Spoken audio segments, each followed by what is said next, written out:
सरकार की हैट्रिक लगी है और पुडुचेरी में भी बीजेपी एनडीए सरकार दोबारा वापस आई है। भाजपा की ऐसी जीत के बाद मैं तेलंगाना में के लोगों की भावनाएं भी देख रहा हूं। तेलंगाना में हर कोई एक ही बात कह रहा है, अब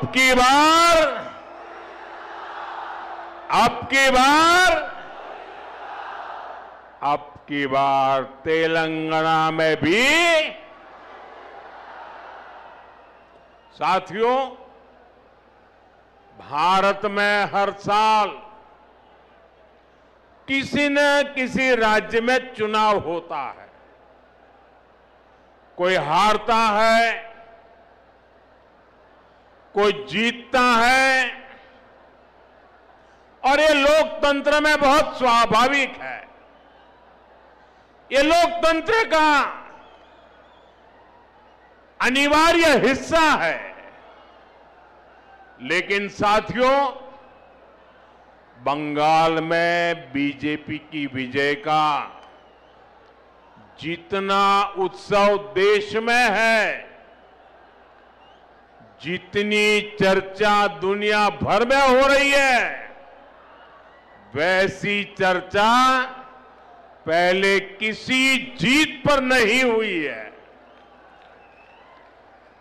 इसका कारण यह है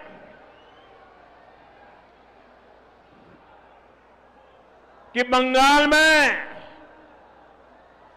सिर्फ राजनीतिक दलों की हार जीत नहीं हुई है, वहां एक ऐसी राजनीति को लोगों ने पराजित किया है जिसने एक तरह से बंगाल की जनता को गुलामी की बेड़ियों में जकड़े रखा था।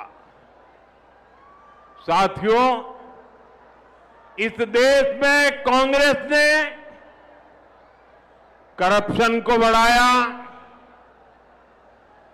परिवारवाद को बढ़ाया और संवैधानिक संस्थाओं का गला घोंटने का काम किया।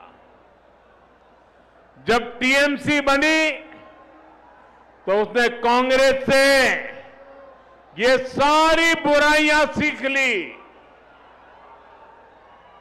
साथ ही लेफ्ट की भी जितनी बुरी आदतें थी वो भी टीएमसी ने अपना ली, और फिर टीएमसी ने भारत की राजनीति का सबसे तिरस्कृत और खतरनाक मॉडल डेवलप किया। टीएमसी ने अपने इस तानाशाही मॉडल में बंगाल को बेड़ियों से जकड़ दिया था।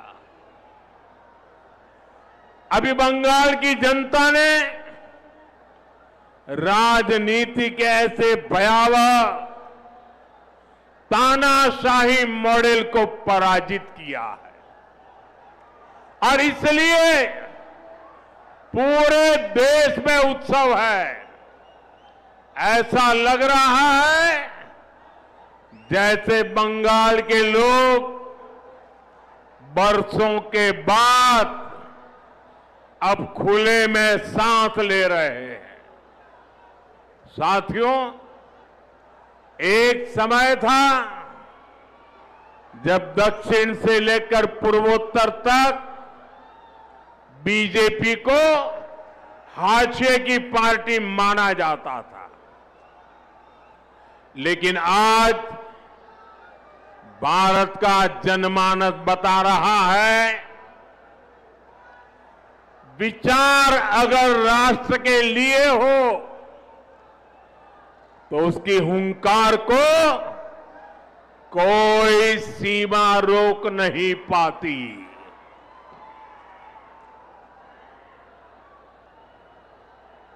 साथियों, अब देखिए आगे कोई जगह नहीं है।